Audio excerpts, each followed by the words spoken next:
Hey, how are y'all doing on this Saturday night?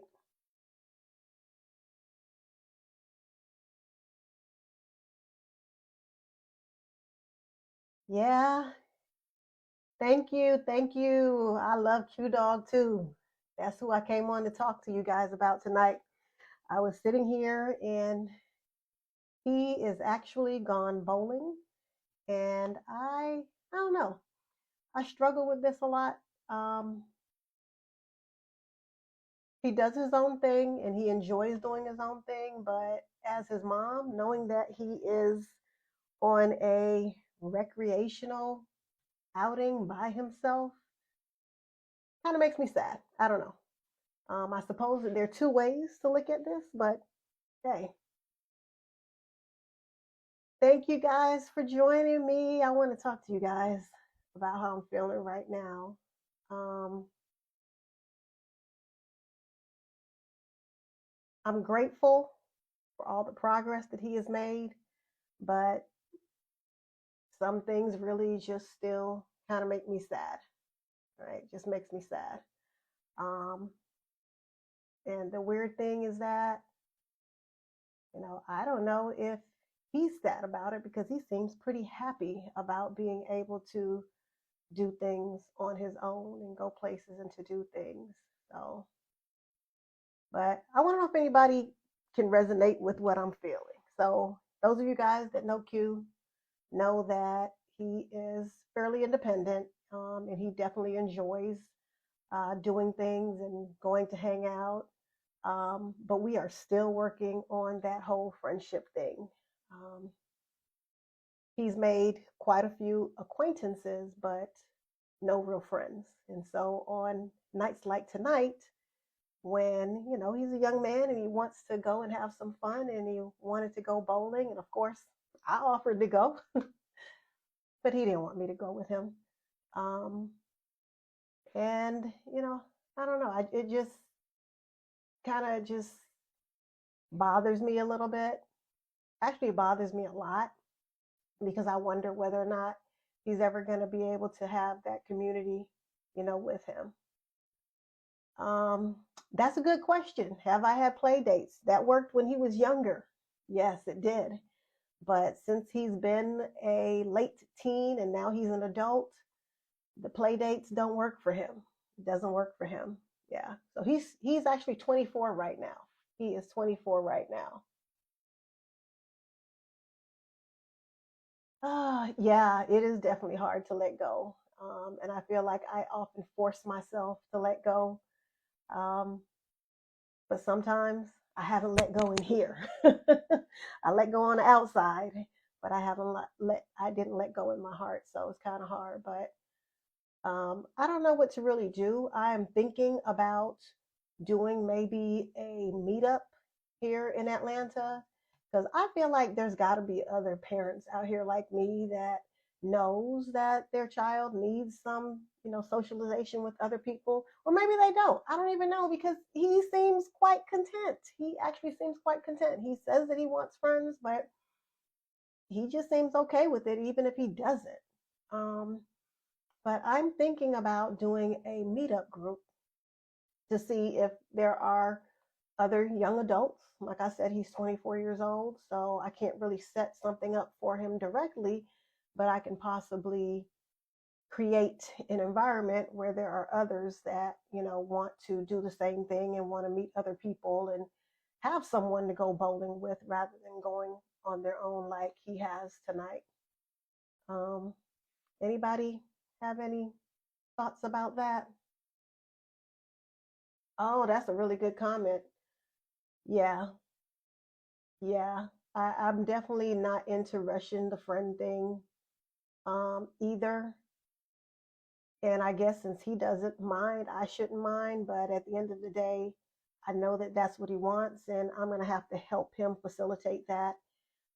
He definitely has some of the skills to have that dialogue with others, but it hasn't cultivated into anything yet. Yeah, yeah. I have also, obviously, you guys know, like, it's also hard to find girls. that are neurotypical. I do believe that there are young ladies out there that would love to, have company as well with and get to know people of the opposite sex. But much like Quincy, they're kind of isolated too. Yeah. All things Lundy. Um, you said I should do a meetup. Any suggestions? Any suggestions on that?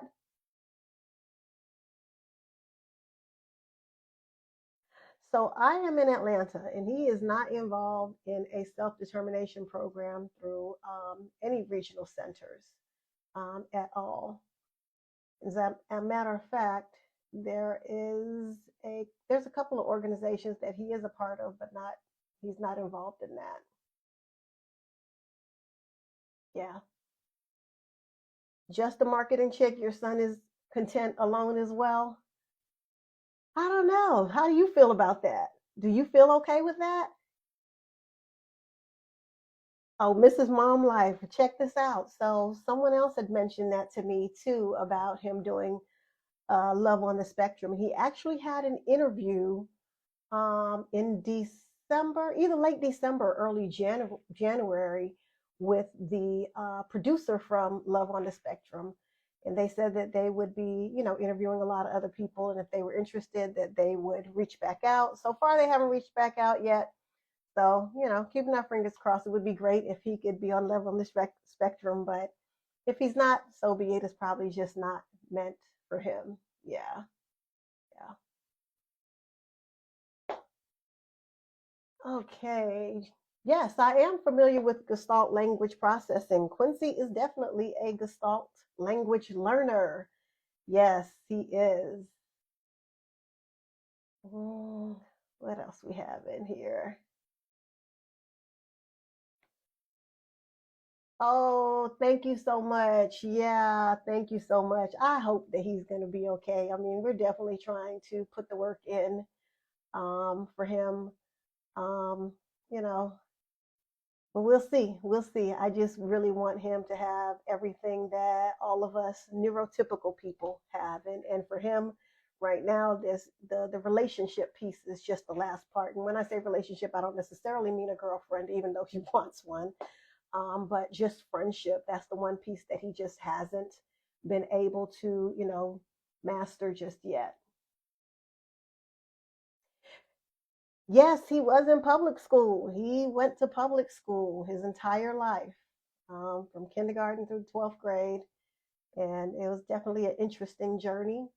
A lot of good times, but there were a lot of tough times as well. You know how it is, especially after elementary school. Kids aren't always nice. But I will say one thing about him being in public school and being able to access some of those extracurricular activities. Once he was in the marching band, he was also on the what do you call it, like the school news channel where they got on and did like the news every morning on camera. He was a part of that as well, and so he definitely has some good experiences there. But again, still no real friendships. Not isolated because he did have, those organizations that he was a part of. So he managed to have good interactions with that. And the kids were very nice to him, and some of them very protective of him. Um, but nothing that really translated into, after he left high school. Yes, he is working. He works full time for a company that makes, I want to say it's like refrigeration parts. Yeah. I haven't checked out the third spot yet, so that'll be one of the places that I recommend to him. Somebody else mentioned the third spot to me as well.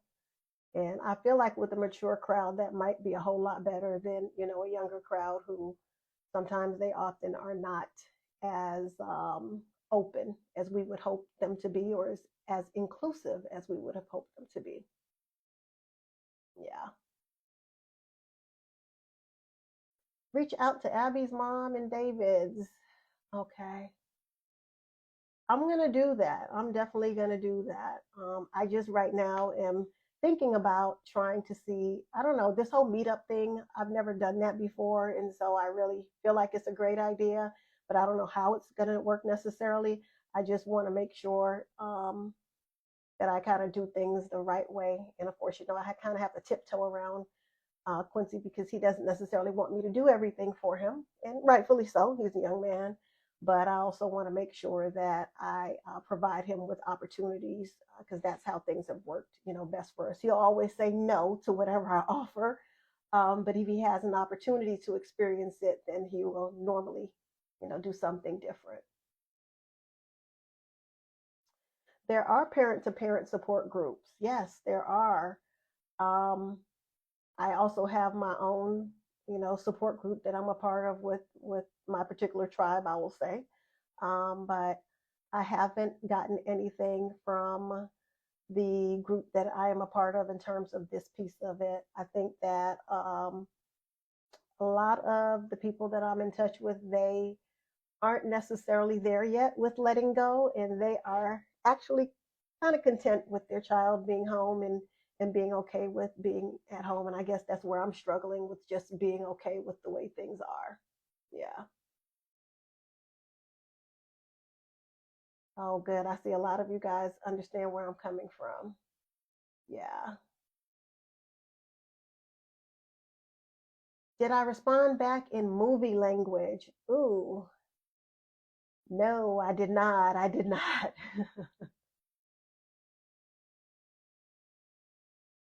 But I would tell you who would respond back in movie language when he was younger. Quincy. Quincy definitely chose scripts from several movies to respond to things in everyday life, which was a very interesting time period when he did that. But interestingly enough, it was right on the money. He would choose, oh my goodness, Shrek was the most common one that he would choose lines out of Shrek, and it would be right on point to this situation we were dealing with.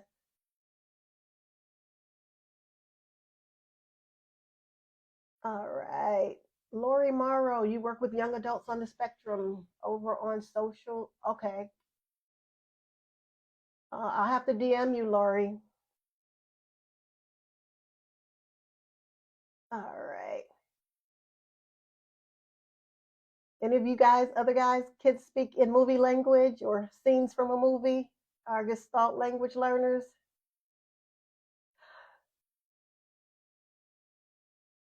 Are you worried about him being in public school and the bullies? Well, I'll tell you what, um, they're there.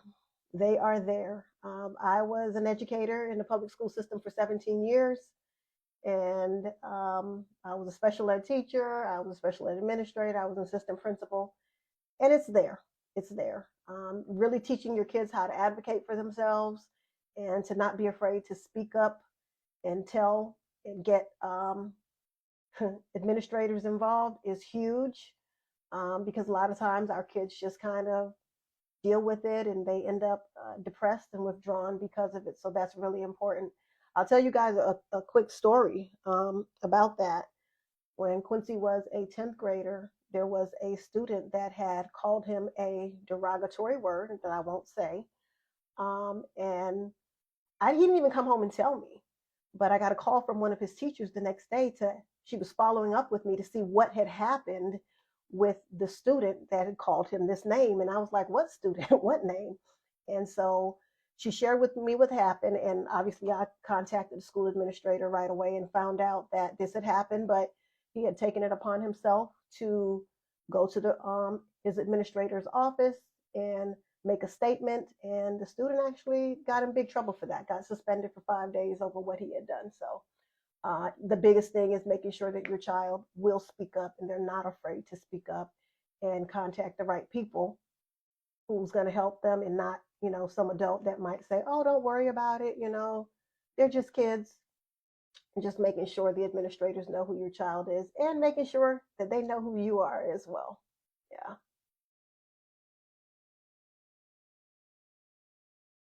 Yeah, the news channel was huge, huge, huge for Q. He was on the school news channel, and man, he loved being in front of that camera to the point where they were supposed to rotate in and out.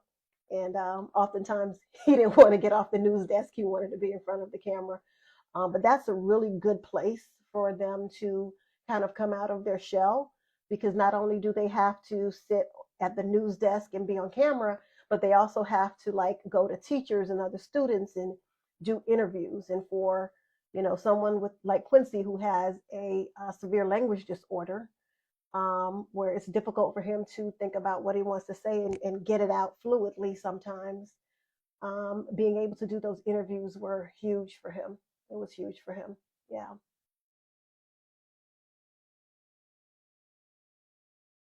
Yeah, Holly Robinson Pete, man, they have some great stuff going on with their kids. And that's exactly what I was thinking about possibly with the meetup, but doing it in a small venue like our clubhouse, or at a local place like what is that spot that they have the games? I think it's called like Battle and Brew at the Battery here in Atlanta, where they can play video games, they have music and those types of things. But yeah, yeah.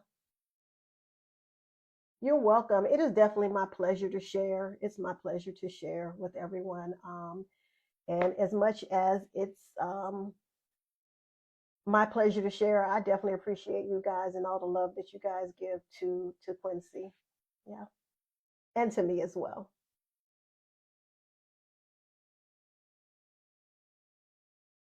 Oh, you have your kindergartner. Oh, yeah, you're gonna be all tears. Hopefully your son won't do you like Quincy did me in kindergarten. I went to drop him off, and he just looked around and was like, wave goodbye. But yeah, your baby will be all right. He will be all right. He'll be all right. Just make sure those teachers know who you are, and make sure that you share um, things about your child beforehand. I always think that it's great to write a love note to the teacher, and the love note to the teacher is, going ahead and thanking her ahead of time for the great job that she's going to be doing with your child, as well as giving her some tips and information about your child.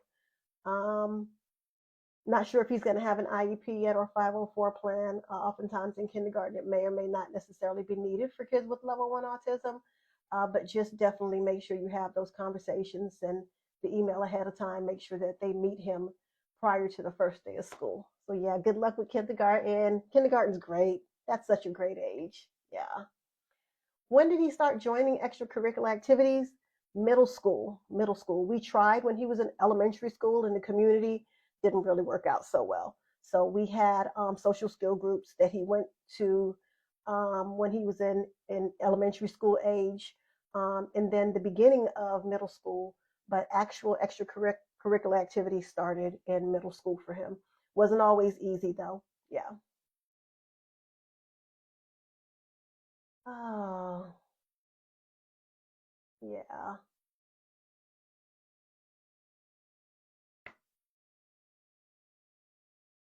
Okay. Let's see what else we got here.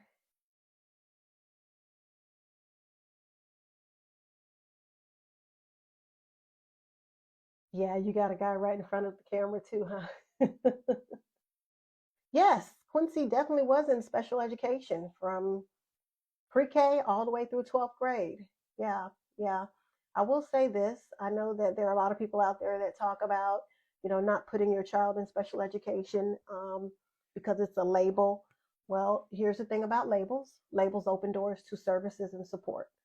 And so, one huge thing, all things Lundy, one huge thing about the having special education services is that if there are any type of behavioral issues, they just can't throw your kid out of school. They have to go through the proper processes just in case there are behaviors. Quincy didn't have any severe behaviors, but there were some things that came up along the way that, that he got in trouble for, but it wasn't taken to the level as though he was a student without a disability. Yeah. but definitely look at it. The one good thing about special education too, though, as much as you can go ahead and give your consent for your child to receive those special education services, you can also revoke your consent anytime that you want to. But I also caution parents on revoking consent, because once you remove that consent, it is not that easy to just hop right back in. And trust me, when you revoke consents, the school make it long, tough and long for you to get those services back.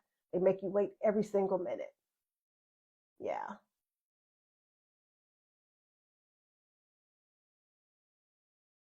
All right. Yeah, don't be afraid of letting him have that IUP or going to kindergarten. Yeah. Yeah. Hey, building a better me. I am doing all right tonight. I was just telling everybody that I'm a little bit nervous. Um, Q decided to go bowling on his own. I'm not nervous about him being on his own going somewhere. He's pretty responsible and does what he's supposed to do, and knows how to seek help when he needs it. But I was a little bit sad, or I am a little bit sad about him going by himself because he didn't have, a friend to go with him. Yeah.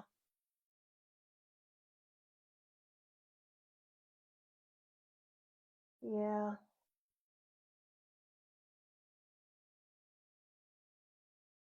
Hey, Carter, Illinois. I am great. I'm great. Welcome. Welcome to our little community here. So, I don't know if you know my son Q, but I'm talking about him tonight and him having to have his leisure time solo. Solo. He seemed to be good with that, but, you know, I didn't. Yeah. Mr. Chanley. No, I did not revoke special education. Quincy went through the program, unfortunately, from K through 12. We would have hoped that he would have been able to graduate out of special education before he left high school, but he didn't. He needed those services the entire time. Yeah, yeah, yep. Oh, easier said than done. Resources that I can share for a transition out of high school from an advocate standpoint. From an advocate standpoint, I'm going to go with those more of those federal programs, making sure that your child is registered for vocational rehabilitation. Vocational rehabilitation is huge, huge, huge. I'm not sure like what level of the spectrum your child is on, but especially if they are more mild to moderate, or what we would consider to be level one, level two, vocational rehabilitation is huge. It's in every single state, and it's huge because it provides support and resources for anything that your child needs to do post high school in terms of education, training. So I'll give you a prime example. Um, they do try to kind of pigeonhole your child somewhat when you go there to get the vocational assessment and to look at what your child wants to do in the future. Sometimes in voc rehab, folks, they like to make the decision on what your child is capable of, but I'm sure you'll make sure that they don't do that. But nonetheless, they will pay for certain things. So, for example, if your child wanted to learn how to get into film and video production, but you didn't necessarily want him or her to go to a traditional school like a 2-year college or 4-year college, and there was even some sort of like apprenticeship opportunity, they would make sure that they had equipment. So they had the laptop, they had access to, like, what is it called? Adobe Premiere Pro and those types of things, they would pay for them. So not only do they pay for, traditional programs and books and things like that, they also pay for non-traditional supports as well. They're the ones that paid for the driver's assessment for Quincy that he did, which was extremely helpful because if it were up to me, I had no clue that he would ever be able to drive. But that was something that they supported us with. And they also provided us with support for driving lessons for him too. It wasn't enough, it was like 40 hours, but it at least got him started. Yeah. So voc rehab is a huge one.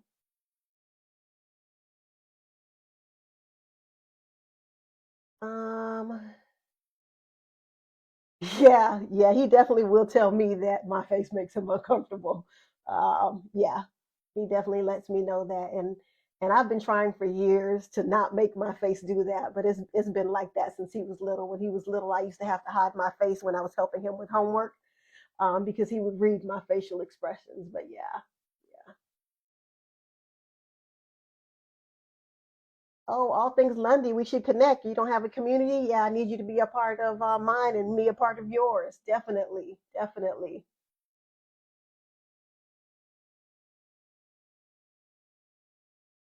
Yeah, you're absolutely right. Autism does manifest in different ways, and dysregulation looks different on different individuals, you know. Um, for Quincy, he never was really very aggressive, but he does, he does now, and he used to do a lot of stimming. I can always tell when he's dysregulated because that's when he starts stimming. I can hear him um, actually reciting lines from movies like rapidly, and I'm like, okay, so he's dysregulated. Let me go and talk to him and see what happened at work today. And you know, my heart goes out to you when you have a loved one that is unable to regulate those feelings, regulate their emotions as well. I know one of the things that I have learned from working with my clients, many of our kids have, you know, issues with regulation because they lack the ability to communicate. And I don't know if this is your child's concern, but I know that we have a lot of kids that aren't able to communicate because they're nonverbal and they haven't been given a way to communicate. And I don't know how you guys feel about it, but I am a big proponent of, if your child is nonverbal, as early as possible, you know, start getting them used to using an AAC device. Some people will say that the AAC device is going to hinder their ability to communicate. No, it doesn't, not when it's done properly, because the AAC device is not in place of communication. It's a supplement to verbal communication. But for Quincy, we really didn't have, you know, the verbal, I'm sorry, the anger and, you know, the out of control, physical aggression type of things. Now, he did used to bump his head for a while. He would bang his head for a little while, for a short while, when he was a lot younger and nonverbal. But I do believe that once he started to able to be able to communicate, that really was a game changer for him. Yeah. So if you're looking to book services with me, you can go to my website. It's drdanettetaylor.com, just like my handle. Again, it's drdanettetaylor.com. If you guys, those of you guys that don't know, I am a family advocate and I am also a parent coach. I'll tell everybody I love supporting my families. I'm not for everybody. You know, you got to go with the person that's the best fit for you. But I definitely do provide those services. If you weren't on here earlier, my background is in special education, spent a long time in public education. So I do support families with those that are having trouble with the school district. All right. Yeah. Well, guys, I am going to get back to work. Unfortunately, I am working on a Saturday night, working on a state complaint for a client. But I definitely thank you guys for hearing me rant for a moment.